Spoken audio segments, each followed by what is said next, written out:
Lake Orion made national news when one of its residents was charged with plotting to kidnap Governor Whitmer. With Halloween right around the corner, Orion families flocked to Orion Township's Boo Bash, which underwent major changes in response to the pandemic. The Orion Area Chamber celebrated the grand opening of one new business, while another business announced its rebranding. And the Lake Orion Dragons' shortened football season is winding down. We'll have highlights of their most recent game against Farmington. Hello everyone, I'm Stacy Calloway. I'll have those stories and more on this edition of ONTV News.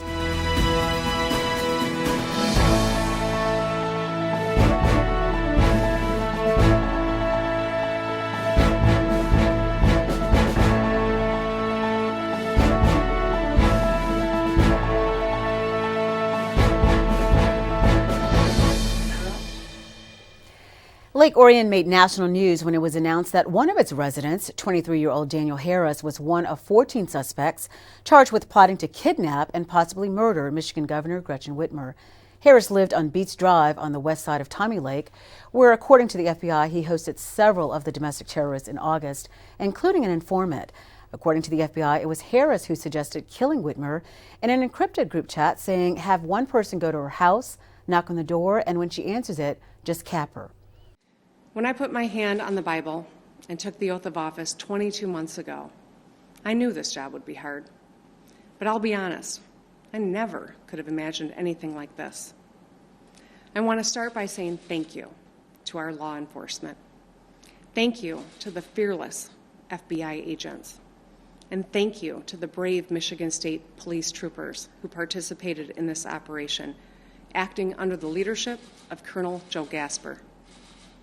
I also want to thank Attorney General Nessel and the U.S. Attorneys Burge and Schneider and their teams for pursuing criminal charges that hopefully will lead to convictions, bringing these sick and depraved men to justice. A decorated Marine with no criminal background, Harris served from June 2015 to June 2019 and was deployed in Japan for 6 months. Federal officers allege that Harris took part in multiple field training exercises as he prepared for the plot against the governor. According to the Lake Orion Review, deputies from the Oakland County Sheriff's Office assisted the FBI when agents executed a search warrant at his Orion Township home on October 7th. U.S. Magistrate Judge Sally Barron denied bond for Harris and 2 of his co-conspirators, and they will remain jailed in Kent County as the case goes before a grand jury. Halloween is right around the corner, and although things might look a little different thanks to COVID-19, there is still plenty of activities taking place for families to enjoy.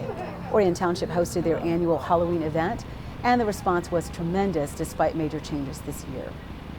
On Saturday, October 17th, Orion Township hosted its popular Boo Bash event at Friendship Park. The annual event had been held at the Orion Center since 2012, but with the ongoing pandemic, organizers had to come up with a plan to host the event while keeping families safe. Especially when, everything first started happening in the spring and summertime, I was really worried that we weren't going to be able to pull it off. But as the year went on, we were able to figure out the best way to have this event and still make Halloween special for kids this year.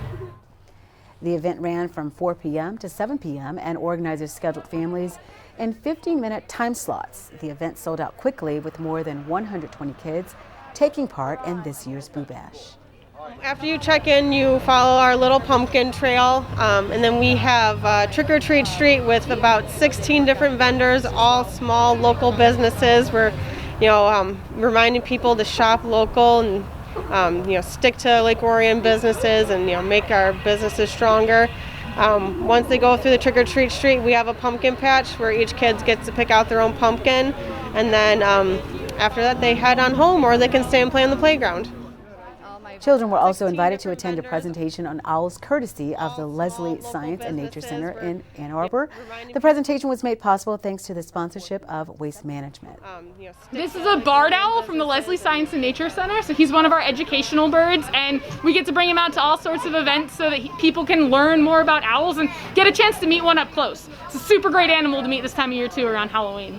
This bird, he's a wild predator, don't get me wrong. I don't pet him and I very much respect him for the wild animal that he is, but they're not a danger to humans. In fact, they're really important for us. They're a top predator, and so they actually help control and sort of regulate the ecosystems that they live in. So very, very important. We're told Orion Township is still hoping to host its annual Grinch event in December, but organizers are trying to work out the details. For more information on upcoming events offered by Orion Township, visit orionparks.com. The Orion Area Chamber of Commerce has been busy lately as they welcome new members and celebrate grand openings throughout the community. On Thursday, October 8th, representatives of the Chamber of Commerce gathered at the UPS store on Baldwin Road to celebrate the official grand opening of Orion Township's newest business. They're a top predator, and so they actually help control and from an owl that passed away. And we are sort so of excited. We are thrilled. Every customer that walks into the store and they say they are so glad that you guys been here. It's life-saving because now they are like reducing their travel time by 20 to 40 minutes. So it's been blessing, and we are blessed to have those customers who are so welcoming, and the community that is so eager and helpful as well, appreciative of your business. After considering 15 different communities, owner Neil Patel settled on Orion Township and is hoping to benefit from the road construction taking place on Baldwin Road. And while the U.S. Post Office is experiencing major delays during the pandemic, Patel reassures his customers UPS has not been impacted. We are thrilled. So with the UPS, it is business as usual right now. All the packages are shipped based on the customer's need. If they need to be, shipped like overnight, next day 8 o'clock, we can guarantee that service. So if they get delayed receiving their packages, we give them the money back guarantee. So it is dot on time. Sometimes we do it 8 a.m., 10 a.m., depending on the customer needs, but it's business as usual with UPS. In addition to shipping, the UPS store offers a wide variety of products and services. We do notary, we do in-house printing here, wide format printing as well. A lot of business, promotional items, marketing stuff, packing, that is also unique, mailbox. A lot of small businesses who wants to do businesses from their home and they don't want to use the home address. They can use the UPS address and it will be a real street address. So they will have an address of 3595 South Baldwin Road with Suite 305. If that is their mailbox, and they can use that and receive the packages from all the carriers. For more information, you can call 248-690-5419 or visit the upsstore.com/7279. 1 week later, the Chamber was out and about once again, this time to celebrate the rebranding of a local business. On Thursday, October 15th, Chamber representatives arrived at Sweet Amy's Eating House, formerly known as Honest to Goodness Bistro. The restaurant originally opened in May of 2016, offering healthy alternatives and accommodating special diets. It became a bistro when the owners were awarded a liquor license in 2018. When COVID-19 arrived, owners were forced to adapt in response to their customers' changing needs. Okay. 1, 2, 3. We decided with everything going on with COVID, we weren't getting the breakfast audience that we used to get for takeout. So we decided to make a change, and we wanted to focus on what you wanted, which was specialty lunch and dinner options at a reasonable price. As a matter of fact, our small plates, our sliders that we focus on, and our craft cocktails, the majority are $5 and under. So very reasonably priced. You can feed your family at a low price point. Although Amy and her husband are Oxford residents, their children attended Lake Orion schools and are proud to be a part of the community and are grateful to be a part of the Chamber of Commerce. It's awesome to be a member of the Chamber. They're always here to support us, and if we want to do some kind of promotion, they're here to back us up. We participated in many of the expos and everything that they put on, and they're just a really great resource for business owners because they have your back, and when you're a small business owner, that's what you really need. Sweet Amy's Eating House is located at 1166 South Lapeer Road, just south of Clarkston Road and next to Orion Sports Bar. For more information, you can call 248-690-9031 or visit sweetamyseatinghouse.com. You can also find them on Facebook. In August, the Michigan High School Athletic Association announced that the start of the 2020 football season would be postponed until the spring of 2021. To everyone's surprise, the MHSAA reversed their decision, and the Lake Orion Dragons were scheduled to begin the 2020 season with a game against their crosstown rivals, the Oxford Wildcats, on September 18th. Unfortunately, the game was canceled when it was announced that 2 members of the football program tested positive for COVID-19.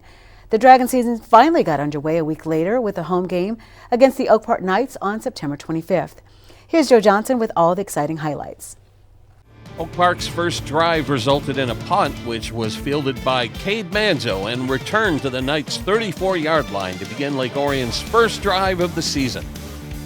On 1st and 10 on Oak Park's 19, Kyler Carson is in shotgun. He takes the snap, hands off to A.J. Muzan, who finds a gap and goes the distance. The Dragons strike first, and with the PAT, the score is 7-0 with 7:04 left in the first quarter. An Andy Bryant field goal in the second quarter made the score 10-0 in favor of the Dragons.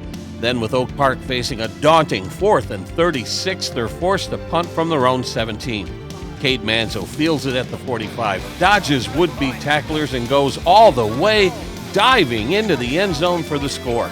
The point after was good, and the Dragons extend their lead to 17-0 with 5:39 left in the first half. Later in the second quarter, Oak Park is facing a 2nd and 7 from their own 35 when quarterback James Burnley is picked off at midfield by Brennan Jones, who returns it to the 14-yard line. On 2nd and goal from the 1 with Dom Bruno under center, he hands the ball off to Nasir Lardell, who goes into the end zone for the score. The Dragons find themselves on top 24-0 as the first half comes to an end.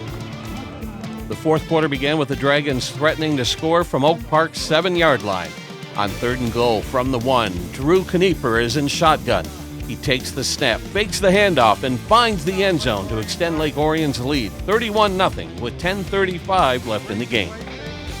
Hoping to avoid a shutout, the Knights begin a drive on their own 23.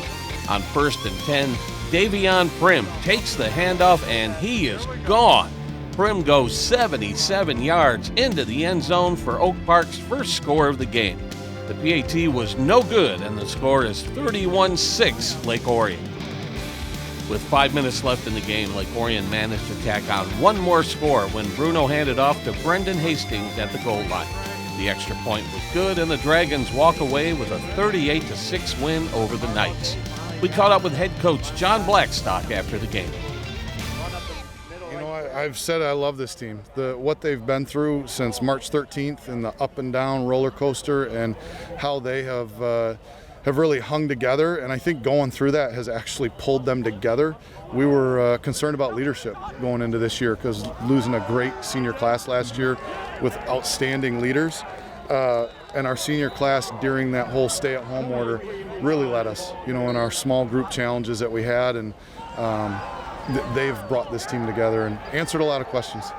All your quarterbacks played tonight. I think that was another goal you wanted to get. Absolutely. And you had a real good rotation at running back tonight. Yeah, and we've known that that's probably going to be by committee until one of those guys just, flat out wins it. But we like the committee aspect of it too, because all those guys bring a little different strengths to the table, and same thing with the quarterbacks. I can't say enough about those 3 kids, Don Bruno and Kyler Carson and Andrew Knieper, handling probably a really tough situation for a 16, 17-year-old kid, and handling it just like champions of really rooting for each other and making the most of their opportunities. So they continue to make it tough on us as coaches. Defense played well. Joey Theed had a lot of big plays tonight. Talk about your defense. Yeah, for her defense to hold those guys to 6, you saw in the one touchdown the ability that they've got. When they get loose, they're gone. We can't match that speed, so we've just really got to play great team defense and have great run fits and work together to keep that ball corralled in, and they did that. Hats off to our defensive staff also, with Rick Powell and Brian Gannon and Troy Anderle and Jamie Witt of coming up with a really sound game plan, and then the kids executing it. The following week's game against Southfield A&T was canceled due to a positive COVID test on the Warriors squad, so a makeup game was hastily scheduled against University of Detroit Jesuit, where the Dragons came away with a 7-6 win. Next up, Lake Orion hosted a game against longtime rivals, the Clarkston Wolves, on October 9th. The Wolves dominated that matchup, putting up 4 touchdowns in a 31-7 win over the Dragons. On October 16th, the Dragons faced the winless Farmington Falcons. This was a fun one if you're a Dragons fan. Farmington's first drive stalled when the Falcons went for it on 4th and 1. Quarterback Jalen Silver was stopped short, and the Dragons got possession of the ball on Farmington's 28-yard line. A few plays later, Kyler Carson hands off to Brendan Hastings, who goes right, breaks a tackle, and streaks down the sideline for the score. The PAT was good, and the Dragons are up early, 7-0. The Falcons' next drive resulted in a punt, and the Dragons began their drive on their own 41. On 3rd and 1 at midfield, Carson hands off to Nasir Lardell, who bulldozes his way for a 30-yard gain. On the next play, Carson keeps it himself and goes the distance. Lake Orion takes a 2-touchdown lead with 3:37 left in the first. In the second quarter, the Falcons are facing a 3rd and 3 on their own 12-yard line. Silver is picked off by Kate Manzo at the 20, and he returns it to the house for the score. 21-0 Lake Orion with 11:07 left in the half. Later in the second, Lake Orion has a 1st and 10 at the 43 when Carson hits Brendan Hastings, who jukes a defender and goes all the way for the touchdown. The Dragons are up by 4 touchdowns with 7:07 left in the half. But wait, there's more. Before the first half could end, the Dragons are near midfield once again when Carson hands off to Patrick Ray, who turns on the Jets and dives into the end zone for Lake Orion's 5th touchdown of the first half. Lake Orion 35, Farmington nothing. Let's go to the fourth quarter. Farmington wasn't about to go down without a fight. On 1st and 10 from their own 19, Silver launches a pass into the hands of a streaking Evan Martin, who goes all the way for an impressive 81-yard touchdown. The PAT was good, and the Falcons avoid the shutout with a 35-7 final score. Here's head coach John Blackstock on his team's dominating win. The rough part about football is having to wait a full week to get that bad taste out of your mouth. But, the kids showed up on Monday and had a great attitude and responded really well throughout the week and had a really good week of practice. Looked like ball control worked tonight. Yeah, it's been a real focus for a while now, a number of years, and it's been disappointing to turn it over like we have in the last 2 games, and we really took care of it better today. From Dragon Stadium, this is Joe Johnson reporting for ONTV Sports. Thanks, Joe. The Dragons travel to West Bloomfield on October 23rd for their final game of the regular season. If they win, they will host a playoff game at Dragon Stadium. If they lose, they will go on the road to kick off the playoffs. We'll have more information in the next several weeks. And with that, we'll wrap up this edition of ONTV News. On behalf of the hardworking ONTV News team, I'm Stacy Calloway. Thanks for watching and stay safe.